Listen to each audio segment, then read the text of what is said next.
Hello everyone, it's Lara. So today I have for you another Christmas DIY video. In today's video, I'm going to show you several ideas how you could wrap your gifts.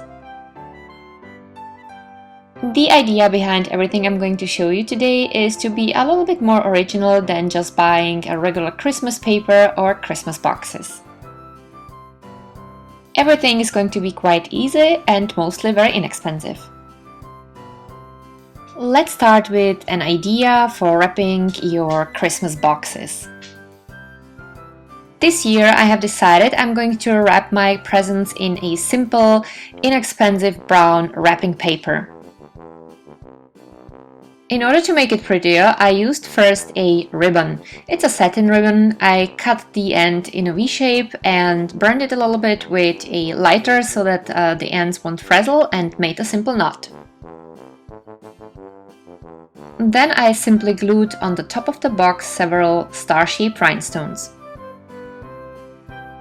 I selected the rhinestones rather randomly, so they were of a different size and of a different color.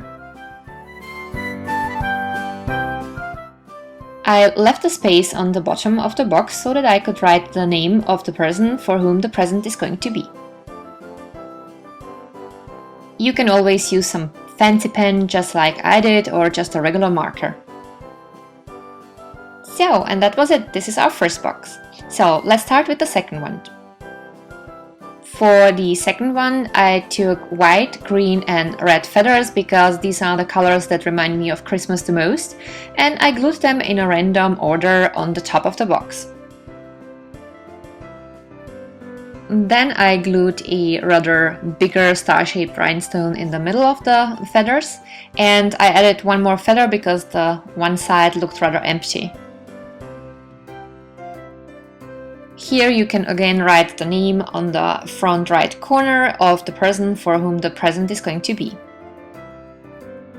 For this box I used just two pieces of ribbon in different shades. Again, I cut the ends in a V shape and I burned it a little bit with the lighter so that the ends won't frazzle. I pulled the second ribbon underneath the first one, made a knot, then I adjusted the ends, and that was pretty much it. Here you can use, of course, different shades of the ribbon, whatever you like. For the next box I used a regular white ribbon. Next things I needed were 3 white feathers. I cut the feathers back because they would have been too long. I tied the white ribbon to a nice bow, and then I glued with a hot glue on 3 of the front sections the white feathers. You can write the name of whomever you want to give the present in the remaining section.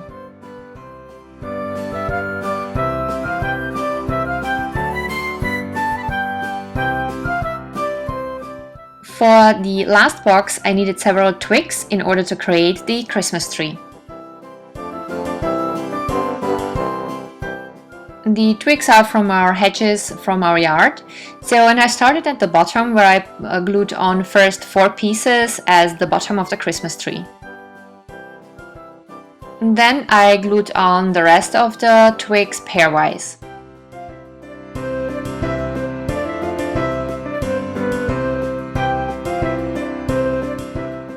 I glued a golden star-shaped rhinestone on the top.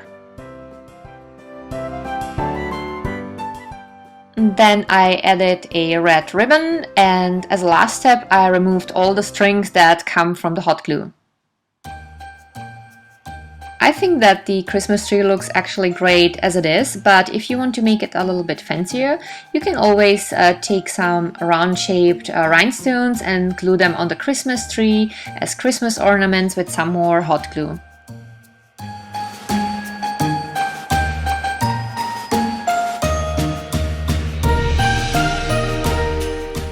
Remove the hot glue strings at the end and you're done.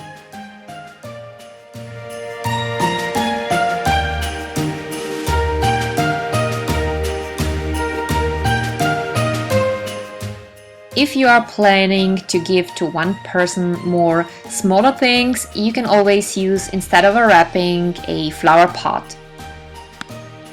This one is from IKEA, it's made of metal, it was originally orange, and this year I just spray painted it in a nice copper shade. If you know someone who likes Epsom salt, you can always wrap it in nicely decorated glasses. I used old olive glasses. I painted 3 of the glasses with a glass paint. While the paint was still wet, I sprinkled over the glasses some silver glitters. How else you want to decorate your glasses is up to you. If you're looking for some more ideas that I'm going to show you here in this video, you can always watch my video with the storm lights. Link is in the info below. So let's have a look what I've done with our olive glasses here. So there are 2 with glitters on them, and I filled them with differently scented Epsom salt, and I wrapped green and red ribbons around them. This one has been covered with modeling paste, and I also sprinkled glitters over it before it was dry, and I also added some ribbons. And the last one has the letters Merry Christmas on it and some stars and dots. And of course I also used a clear spray paint on all of them. This was an old coffee box that I spray painted in a copper shade. I used a pearl marker in a golden shade for painting little stars and the letters winter tea, and then I made some pearls around the back of the box, and now it can be used as a gift box for a tea.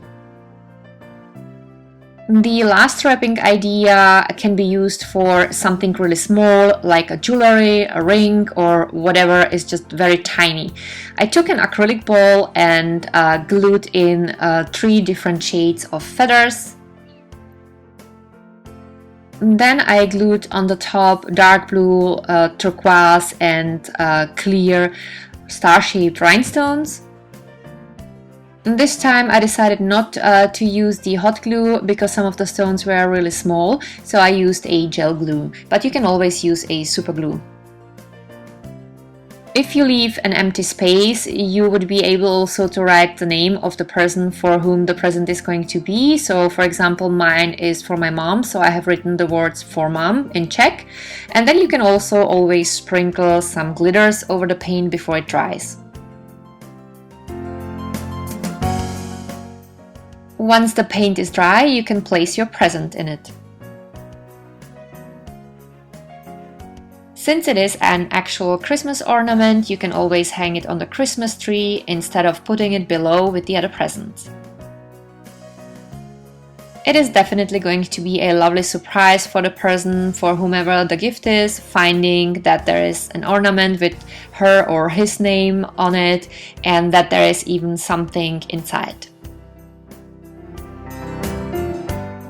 So that was it for today. I hope you liked today's tutorial, and I also hope that some of the ideas were interesting for you.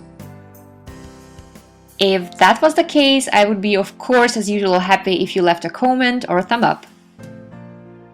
You will find a link in the info below to my DIY playlist if you want to watch more of those videos.